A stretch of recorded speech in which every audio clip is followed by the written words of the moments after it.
Voilà, donc qu'est-ce qu'on peut dire par rapport à cet exercice de grande ampleur qui s'intègre, je pense, admirablement dans le cadre du traité Benelux.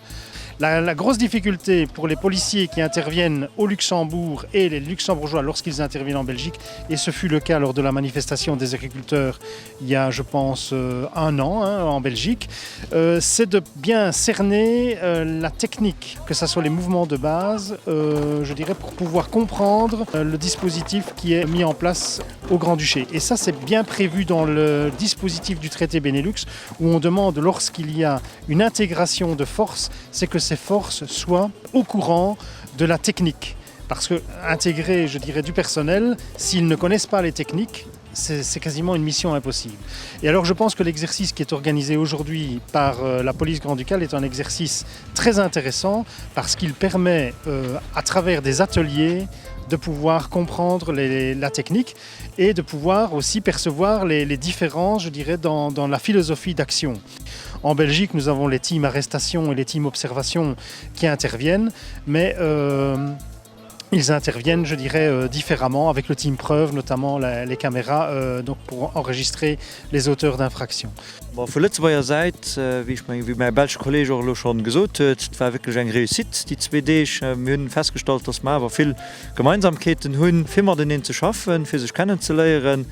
Den belgischen Plotter, den auch komplett an den letzten Dispositiv integrieren. Und auch mit dem Meier, das ist ganz wichtig für gesagt, genau am Kader vom Traité Benelux, wo wir die Möglichkeit haben, für enger Roseus können zu nutzen, für auch können Leute von hinten zu integrieren, ist sicherlich interessant. Und wird sicherlich nicht die letzte Kehr sein, wo wir mit ihnen zusammen schaffen.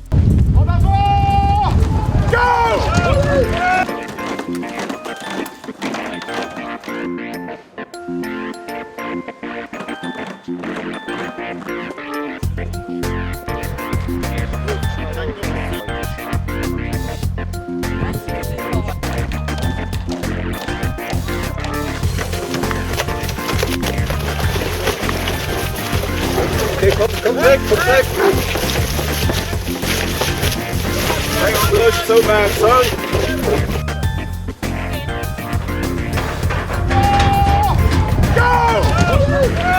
Dem Gebäi Haiianer da is do gëtt grad simuléiert, wie wann man Manifestanten hätten, die sich am Haus verschanzt hunn.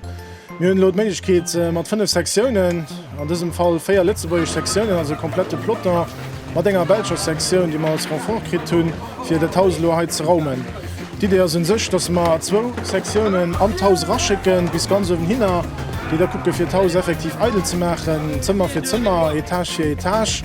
No an no get dann Manifestanten gi aus dem Haus reisgedrickt, fir dats die net an alle Richtungen fortlaufen, hummer nach ënnen respektiv hannen a Haus 2 Sektionen engagéiert, die dafür sollen oppass fir dé anzufänken. Wann alles gut lebt, kommen natürlich dann die Leute mat raus, die sind dann zu verhaften, wo man dann eng 5 Sektionen hunn, fir sie dann wäch zu putzen, a fir sie dann direkt an den Gefangenentransport anzusperren.